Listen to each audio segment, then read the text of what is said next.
Our president Las It, when I deny her access to my private ranch, calls the cops. Update 3. He said nothing.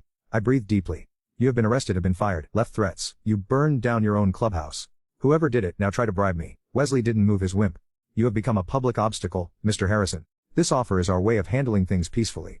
I stepped forward and lowered my voice. Get away from my veranda, and if I see you here again, I will consider it a threat.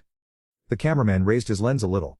I stepped back, grabbed a garden hose, turned it fully and aimed it at the camera. They quickly turned back. Have a nice evening, gentlemen, I said, as they pulled back to their car, dripping wet. But when they drove back, I noticed something strange. The vehicle did not turn in the direction of the HOA district, but in the direction of the south, which was bordering on the old construction site. I was told that the land on this side was unused and dead. Mark called in the same night. I have found something, he said. Sit down, please.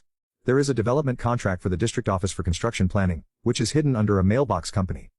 The contract describes a multi-phase expansion project of the EOA. And guess what is in phase 2? I closed my eyes. My wrench. Exactly.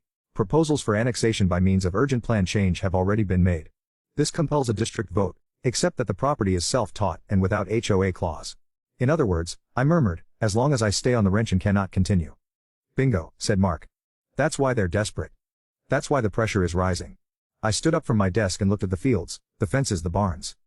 It wasn't just about me. It was about every private landowner who these HOA geests had tried to outrun. They hunted everyone with legal tricks and false authority. And I wouldn't let them win. The next day I drove to the district court and made it official. I filed a complaint against the Willow War, HA for harassment, house, peace, break, looting and attempted to legitimize private property. When the papers were submitted at the next council meeting, the same color was supposed to be applied to the face of the person, like her soup. But that was not even the biggest surprise. Later that night I received a call. It was Mark again. Jack, he said. You should prepare yourself. Wesley Grant, our lawyer, is no longer a lawmaker.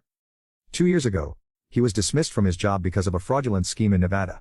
I said. You want to tell me that you hired a false lawyer? Worse yet. Mark said. You knew it. And that means that everything you've tried so far has been built on a lie. Suddenly, everything became more and more strange. The false documents, the filed inspections, the authorization. It was all just smoke. But now I had a fire in me. It was time to destroy the lies. The next morning, after Mark's call, I stood by the edge of my veranda and watched the sun rise above my trench. My heart was burning with a brand new fire. I was patient. I had tried to be reasonable. I was even patient when they wanted to overrun me with false papers and corrupt lawyers. But this was no longer a fight for property.